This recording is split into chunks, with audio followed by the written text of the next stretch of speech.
이틀이 지남에 예수께서 거기를 떠나 갈릴리로 가시며 친히 증언하시기를 선지자가 고향에서는 높임을 받지 못한다 하시고 갈릴리에 이르시매 갈릴리인들이 그를 영접하니 이는 자기들도 명절에 갔다가 예수께서 명절 중 예루살렘에서 하신 모든 일을 보았음이더라.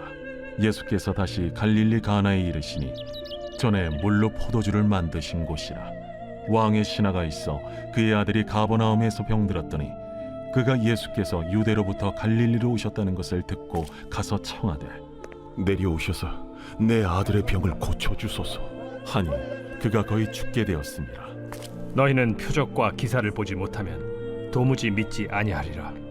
주여, 내 아이가 죽기 전에 내려오소서. 가라, 내 아들이 살아있다. 그 사람이 예수께서 하신 말씀을 믿고 가더니 내려가는 길에서 그 종들이 오다가 만나서 아이가 살아있다.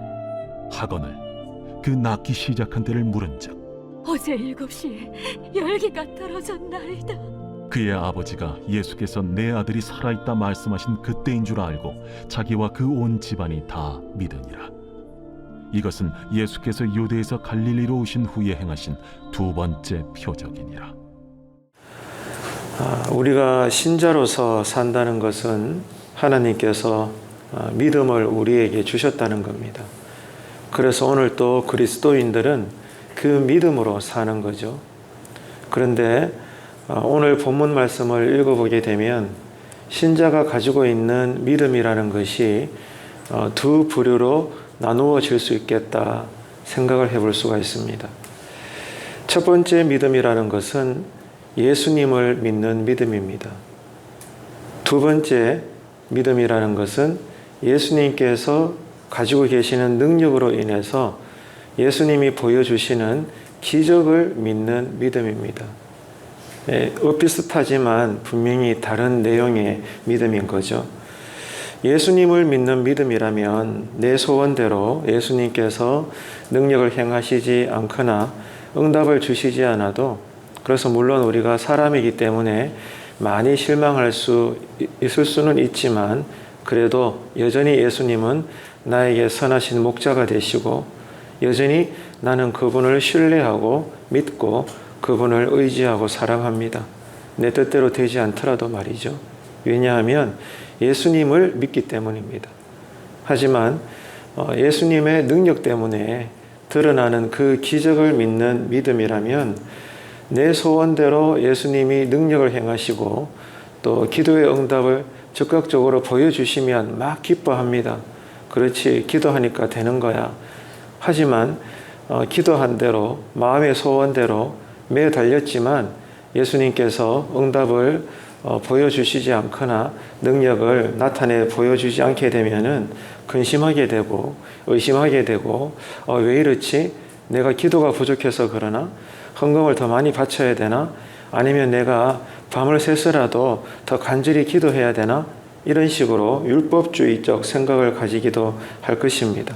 그래서 지금보다 더 강하게 기도해야 되겠다, 이런 식으로 스스로 자기 몸을 해하면서까지 신앙적 강박관념에 시달리게 되는 그런 경향을 가지는 믿음도 있더라 이겁니다.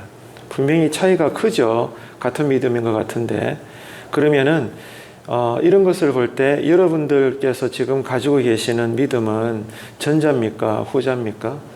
오늘 본문에 주님께서 보여주시는 에피소드 사건을 비추어 볼 때 우리는 이 두 가지 믿음 가운데 하나를 가지고 산다라고 볼 수가 있을 겁니다. 오늘 본문에서 예수님께서는 왕의 신하가 자기 아들을 고쳐달라고 했죠. 자, 그러면 이 본문에서 드러나고 있는 왕의 신하가 가지고 있는 믿음은 전자일까요? 후자일까요? 예수님을 믿는 믿음으로 지금 달려온 걸까요? 예수님의 능력으로 인해서 나타나는 기적을 믿는 믿음으로 달려와서 내 아들을 고쳐달라고 하소연하는 걸까요? 예수님께서 이 왕의 신하가 강구하는 내용을 들으시면서 한탄하셨죠. 아직까지도 이 세태가, 지금의 시대의 사람들이 자꾸 기적만 의지하고 능력만 바라고 표적만 보기 원하는 그런 행태를 취하는데 언제까지 그럴 거냐 이러면서 한탄하시는 모습을 볼 때 왕의 신하 역시도 후자적 믿음을 가지고 있는 것 같아요. 예수님 자체를 인격적으로 믿기보다 예수님이 지니신 그 능력만을 의지해서 지금 아들이 생사를 오고 가고 있으니까 아무튼 뭐 어찌됐든지 말든지 간에 빨리 오셔서 내 아들 살려달라고 그렇게 매어 달리는 모습인 것 같습니다. 그래서 예수님께서는 믿음 없는 시대, 이 시대 사람들을 보면서 한탄해 하시는 그런 내용인 거죠. 그런데 중요한 것은 이겁니다.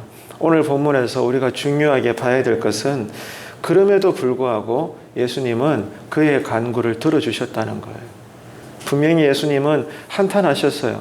이 왕의 신하와 모든 시대의 사람들을 향해서 언제까지 이 드러나는 눈에 보이는 가시적 기적만 의지해서 신앙생활을 할 거냐? 너는 대체 누구를 믿느냐? 이런 한탄을 하셨음에도 불구하고 예수님은 그의 간구대로 기적을 보여주시고 그의 아들을 회복시켜 주고 계시더라는 겁니다.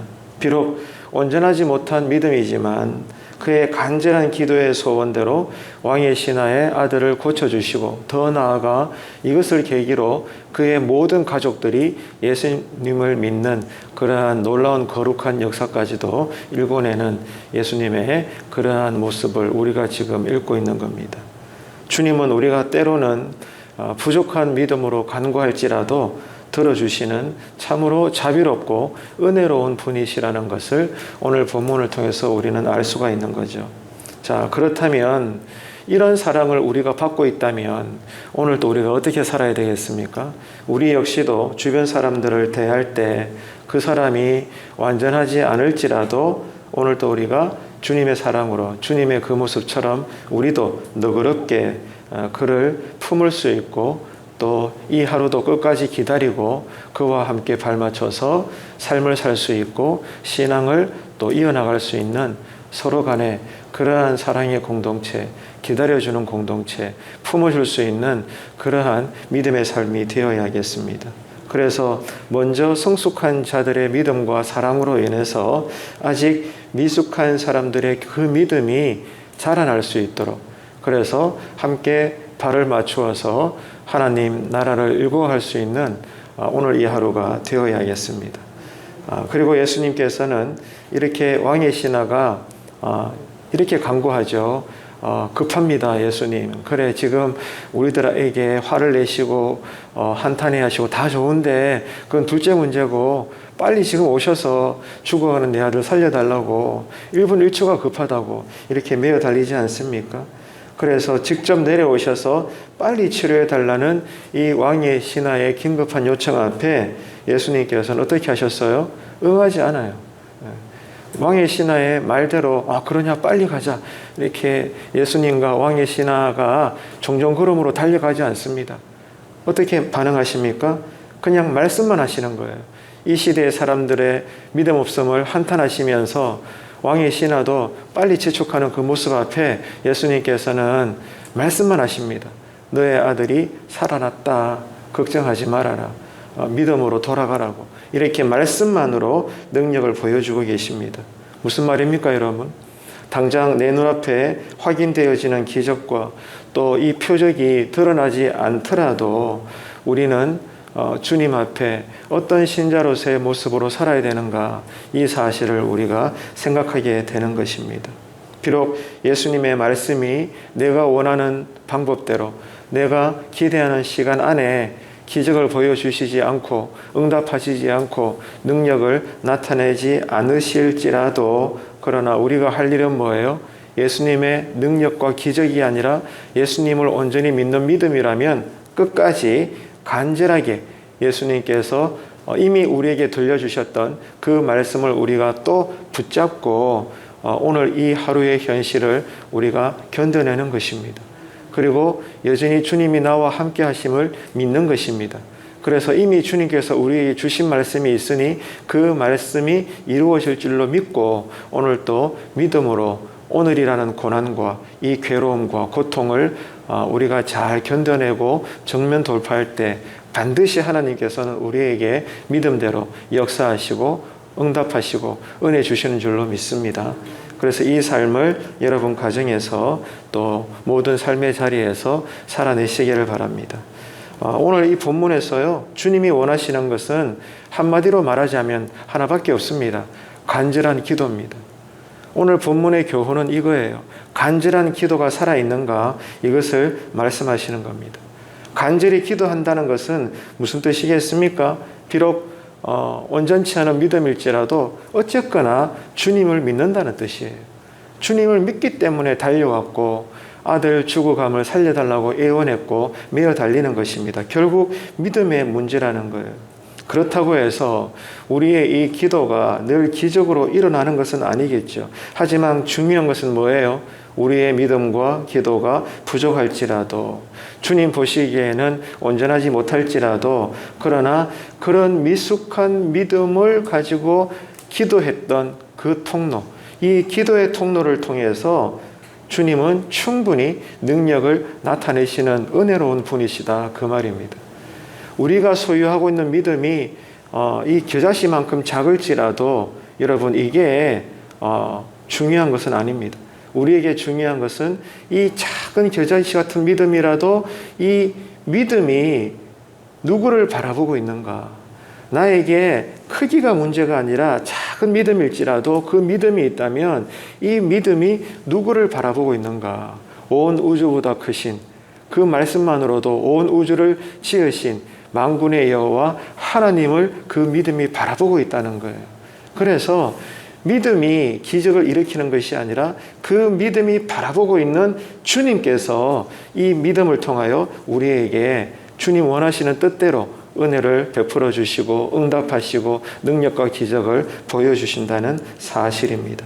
여러분, 그렇기 때문에 중요한 것은 내 믿음이 크든지 작든지 간에 왕의 신하처럼 주님만 의지하는 이 믿음의 삶을 오늘 또 우리가 살 수 있어야 하겠습니다. 그래서 주님께서 말씀하시는 것만으로도 나의 이 삶의 문제들이 해결되어지는 오늘 말씀대로의 역사가 오늘 이 새벽 기도부터 24시간 하루 내내 일어나게 되기를 주님의 이름으로 축복합니다. 그래서 왕의 신하는 주님의 말씀을 믿고 집으로 급하게 달려가다가 집에서 소식이 들려오게 되죠. 당신의 아들이 살아났다는 겁니다. 그래서 언제 그렇게 되었을까 시간을 역추적해 보니까 주님께서 말씀하시는 그 순간 정말로 말씀대로 내 아들이 회복되어졌구나. 놀라운 거룩한 기적이 일어났다는 거죠. 이것이 오늘 또 우리 삶에 동일하게 일어날 줄로 믿습니다. 결국 이렇게 되기까지 꼭 두 가지가 필요해요. 믿음과 순종입니다. 비록 부족한 믿음일지라도 주님을 의지하는 그 믿음으로 주님께서 내 뜻대로 행하여 주지 아니하실지라도 말씀 한마디만 해주시면 이 말씀대로 내가 이루어질 줄로 믿고 믿음으로 달려갔더니 순종했더니 내 믿음대로 내 마음의 소원대로 삶의 기적이 일어났더라. 부족함이 채워졌더라. 나의 눈의 눈물을 주님께서 닦아주시고 기뻐하게 해주셨더라. 이런 은혜로우신 주님을 오늘 또 나의 주님으로 삶의 모든 자리에서 만나게 되시기를 주님의 이름으로 축복합니다. 그래서 오늘 본문에서는 여러분 기억하세요. 뭐가 있었습니까? 가장 먼저는 주님의 은혜와 능력이 나타나고 있죠. 그리고 두 번째는 왕의 신하라고 하면은 그 당시 아주 신분이 높은 자입니다. 아주 이렇게 높은 자리에서 백성들로부터 존경과 두려움의 대상이 되는 그런 높은 신분의 사람입니다. 그러할지라도 주님이 아니면 안 된다는 간절한 믿음으로 달려와서 엎드렸다는 거예요. 이 간절한 믿음. 첫째는 예수님의 능력과 은혜고, 두 번째는 간절한 믿음이고, 세 번째는 뭐예요? 그 믿음대로 말씀에 의지하여 달려가는 순종함. 이 순종. 예수님의 은혜와 능력, 간절한 믿음, 그러므로 순종, 이 세 박자가 함께 협력을 해서 결국 왕의 아들의 신하가 다시 회복되어지고 살아나는 그러한 은혜의 역사가 오늘 성경 본문에 기록되고 있는 겁니다. 이 사순절 기간에 오늘 우리에게 이러한 은혜와 능력이, 이런 믿음과 순종이 다시 회복되어지고 충만해져서 오늘 이 하루도 우리의 삶이 하나님의 나라, 그 실체적인 믿음의 세계가 되시기를 주님의 이름으로 축원합니다.